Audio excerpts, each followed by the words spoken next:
बिल्कुल नाज़रीन, 12 रबीउल अव्वल के हवाले से पूरे मुल्क की तरह नवाब शाह भी जो है नवाब शाह में भी जो है तैयारियां ज़ोरों शोर से जारी हैं। इस वक्त हम नवाब शाह शहर में मौजूद हैं। आप देख रहे हैं कि यहाँ पे जो है 12 रबीउल अव्वल की वजह से लाइटिंग लगाई गई है। आइए कि नवाब शाह में जो आशिकाना रसूल हैं उनसे बातचीत करें तो उनका क्या कहना है। 12 रबीउल अव्वल की खुशी में लगाई चलिए, उसको जश्न मनाने के लिए लगाई गई, बहुत अच्छी बात है।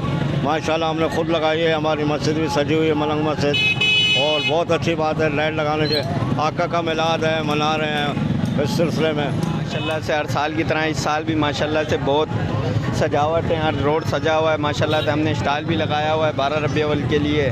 माशाल्लाह से हर साल की तरह इस साल भी माशाल्लाह बड़ी इंशाल्लाह निकालेंगे, हर साल की तरह इस साल भी निकालेंगे। हर मुसलमान का फ़र्ज़ है 12 रबीउल अव्वल जोश से और ईमानी जज्बे से मनाए, और इंशाल्लाह पूरी दुनिया में, पाकिस्तान में, बैरूनी मुल्कों में ये बड़े जोश और जज्बे से मनाया जाता है और ये हर मुसलमान का फ़र्ज़ है। हाँ, रबीउल अव्वल के महीने में हम बरकतों का महीना है और ये काम करवाते हैं। मैं तो बिलखसूस कराची से आया हूँ, अपने शहर में कराची से आया हूँ मैं शहर में 12 रबीउल अव्वल मनाने के लिए। नाज़रीन, आपने आशिकाना रसूल की बातचीत सुनी तो उनका कहना है कि हम जो है 12 रबीउल अव्वल का दिन और रबीउल अव्वल का महीने बहुत जो पुरजोश तरीके से मनाते हैं, और 12 रबीउल अव्वल के दिन हम रैलियाँ निकालते हैं। ये जो सजावट है हम हर साल करते हैं। कैमरा टीम के साथ समीर शाह, वश न्यूज़, नवाब शाह।